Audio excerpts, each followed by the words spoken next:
Jadi high probability setup itu bagus banget loh ya. High probability setup itu ketika orang itu kalau udah dapat high probability setup itu berarti udah di tahap quantity of trade-nya udah selesai. Teman-teman misalkan belum mendapatkan high probability setup-nya sendiri, itu ya dicoba dengan cara quantity of trade-nya dibanyakin. Balik lagi kelemahan momentum, win rate-nya gede, tetapi ketika rugi itu nggak terima di atas kanan SL terus. Hati-hati.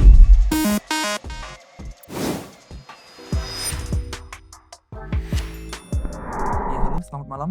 Halo, malam Pak. Dengan siapa? Iya, nama saya, Rizky Nasution, Mas. Wah, nama saya ada Nasutionnya berarti. Oke. Dari mana Pak Rizky? Iya. Iya, saya dari Pematang Siantar, Mas, Sumatera Utara. Jauh ya, Sumatera Utara. Syariahnya Pak Rizky? Iya, saya pekerjaannya sebagai PNS, Mas, di salah satu instansi pemerintah. Tentara ya? Bukan, Mas, bukan. Iya. Oke. Iya, izin, Mas, iya, saya ada sesuatu yang mau di-share juga dan beberapa hal yang mau saya tanyakan, Mas. Boleh. Aku mau tanya dulu, Iya. udah trading berapa lama? Kalau trading di forex market itu mungkin dari tahun 2026 ini awal tahun, Mas. Tapi saya awalnya itu, trading di saham, Mas, bisa dibilang trading lah gitu kan, walaupun analisa entry-nya itu dari fundamental dan valuasi, tapi saya bisa bilang itu trading karena, momentumnya itu pendek 1 sampai 3 bulan saya hold, kalau sudah 20% mungkin, udah saya TP gitu, Mas. Oke. Mulai Kan kalau di dunia saham kan itu bisa dibilang, trading juga ya, Mas. itu udah mulai kapan? Trading saham? Itu, trading sahamnya saya, udah mulai dari tahun 2015, Mas. Jauh ya. Lama juga. Lah, Iya. lama juga berarti. Oke, oke, oke, oke. Iya. Kenapa kok pindah Iya. forex tahun ini? Maksudnya kenapa kok tahun ini? Iya, memang, butuh waktu yang lama saya beralih ke trading forex, dengan analisa teknikal ini, Mas. Karena kan dulu kalau di saham itu kan bacaannya kan buku-buku Warren Buffett gitu ya, Mas, ya. Siap. Dan di buku-bukunya itu kan banyak, istilahnya dalam tanda kutip itu menghujat aliran teknikal gitu ya, Mas. Jadi ya saya, agak terpengaruh di situ, makanya, eee, baru tahun 2026 inilah sudah, mulai membuka diri, Mas, ke analisa secara teknikal gitu. Oke, oke. Sudah dapat saya. Biasanya kalau forex itu pakai strategi apa? Oh iya, gini, Mas, jadi, pas saya sebelum terjun ke dunia forex, dunia trading, dengan analisa teknikal itu, saya ikut, kelas, Mas, kelas kripto, dan saya juga gabung di Discord-nya sekolah trading, Mas. Jadi secara bersamaan gitu ya. Eee, Kalau menurut saya sih, saya itu, syukurnya mendapatkan trainer yang bagus lah gitu kan, Mas. Kenapa bisa dibilang begitu, karena saya bandingkan juga dengan ajarannya Mas Tama gitu kan. Jadi kalau di kelas kripto itu yang pertama diajarin itu memang, risk-nya harus diukur, sejak awal gitu kan. Dan kalau bisa itu risk per trade-nya itu maksimal itu 1% dari modal gitu. Dan, RR-nya itu 3/1 gitu. Jadi itu yang sering ditekankan, di ajaran waktu kelas kripto itu, Mas. Dan saya bandingkan dengan ajaran Mas Tama juga ya hampir sesuai lah gitu kan. Jadi seperti itu, Mas. Jadi, saya beruntung mendapatkan ajaran secara teknikal yang bagus gitu ya, Mas, ya. Cuman, kendalanya di kripto ini kan, Mas, dulu masalahnya itu di screening-nya gitu, Mas. Jadi kan kita itu, trading-nya di altcoin gitu ya, Mas. Nah, saya merasa agak agak kesulitan untuk, screening untuk mendapatkan altcoin yang lagi, diakumulasi gitu kan, untuk yang cocok di-trading-kan gitu. Makanya saya, pelan-pelan beralih ke dunia forex karena, kalau saya bandingkan dengan kripto gitu ya, Mas, ya, dari segi pergerakan marketnya mungkin lebih terstruktur gitu, Mas. Saya melihat, di kripto ini kok, sepertinya ada banyak ya individual whales gitu yang bisa menggerakkan harga gitu, Mas. Jadi, Detail. eee iya betul, Mas. Jadi, Jadi sebelum marketnya sesuai struktur banyak manipulasinya gitu, Mas. Iya, jadi, saya mulai beralih ke dunia trading di forex karena saya lihat khususnya di XAU juga, itu marketnya lebih terstruktur lah gitu, Mas. Jadi teori-teori, di teknikal itu, bisa masuk di marketnya forex khususnya di XAU itu gitu, Mas. Oke.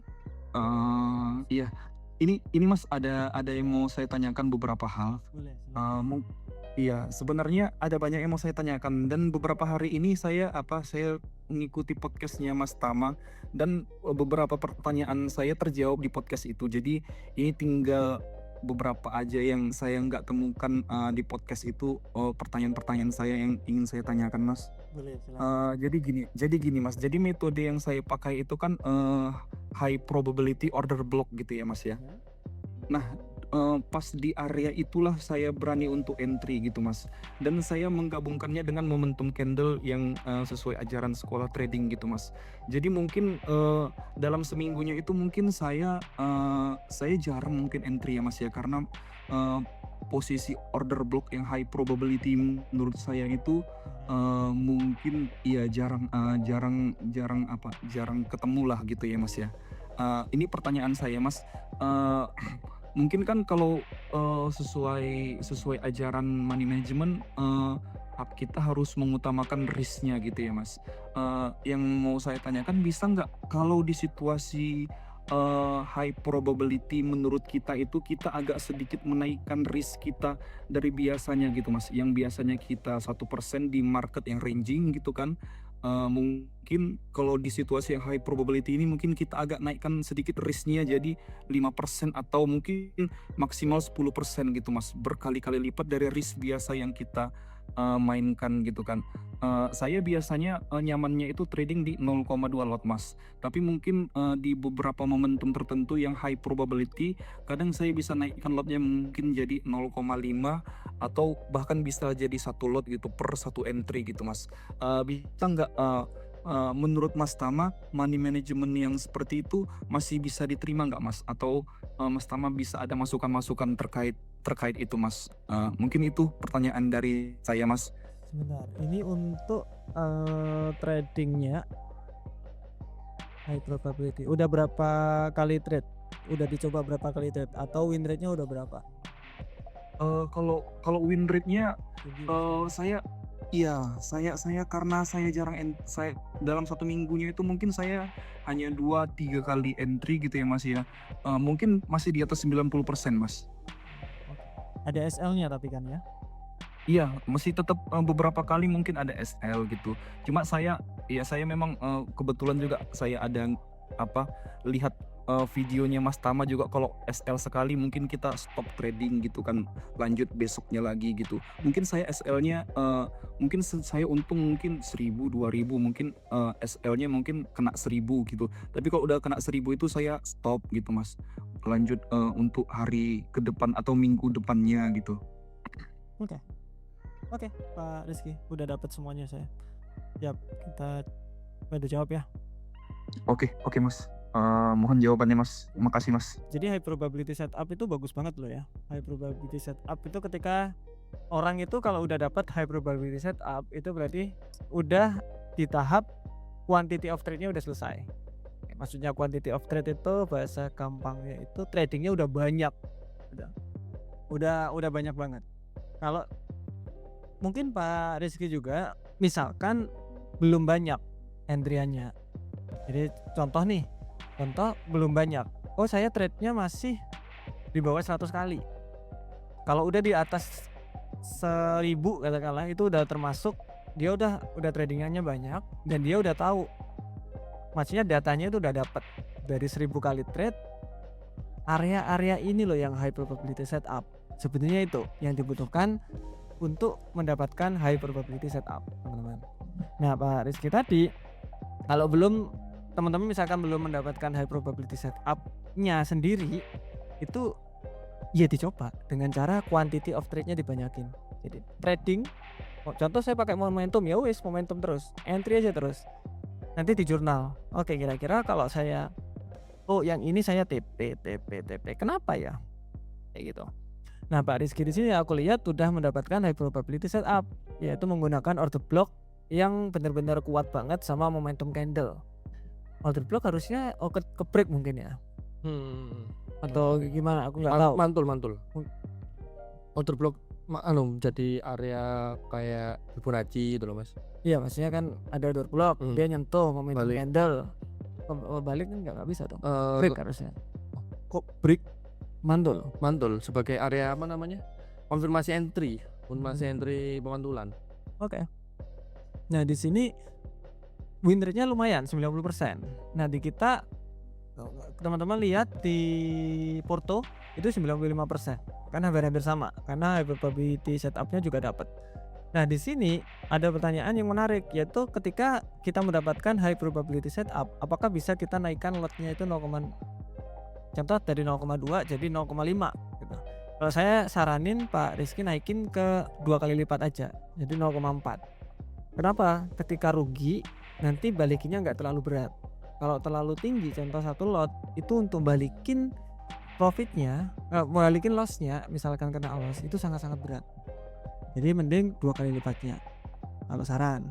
Kemudian, nah kalau Bapak bilang tadi high probability setup terus menerus, berarti itu pasti naik nanti itu resikonya bakalan bisa jadi berpikiran bahwa oh ini high probability setup terus gitu. Nah, itu takutnya di situ. Jadi mending coba pakai lot 0,02 atau misalkan kalau saya biasanya ketika bosen gitu ya, dulu kemarin-kemarin itu ketika bosen pakai lotnya kecil 0,01 des. Tapi ketika ada momentum, oh iya momentum nih 0,2 des. Tuh. Kejar kanan. Oh ya enggak. Biasanya kan aku pakai 0,1. Nah, kalau ada high probability setup mungkin layernya nambah jadi 2, jadi 3 gitu. Jadi kalau Pak Rizky mungkin bisa, Pak. Bisa. Karena kita itu terkadang diberikan kesempatan untuk ini loh win rate-nya gede dan insting kita dapat misalnya gitu. Ada kan teman-teman ketika trading itu kayak iki dino hari ini nih kayak wah tubuhku sangat-sangat ini ya powerful banget ini. Biasanya ada momen kayak gitu. Kalau menurut aku ya nggak apa-apa, jahil resikonya. Tapi jangan terlalu over. Nah, karena balik lagi kelemahan momentum, win rate-nya gede, tetapi ketika rugi itu nggak terima dia tatakannya SL terus. Hati-hati situ. Setiap orang punya cara-cara masing-masing untuk risk management. Ya Pak Rizky ini udah dapat, tinggal nanti ngatur berapa naikin lot. Kalau saran saya di 0,4 dan nggak apa-apa dinaikin. Win rate-nya udah bagus, 1 minggu sekali entry nggak masalah Pak, yang penting profit. Yes.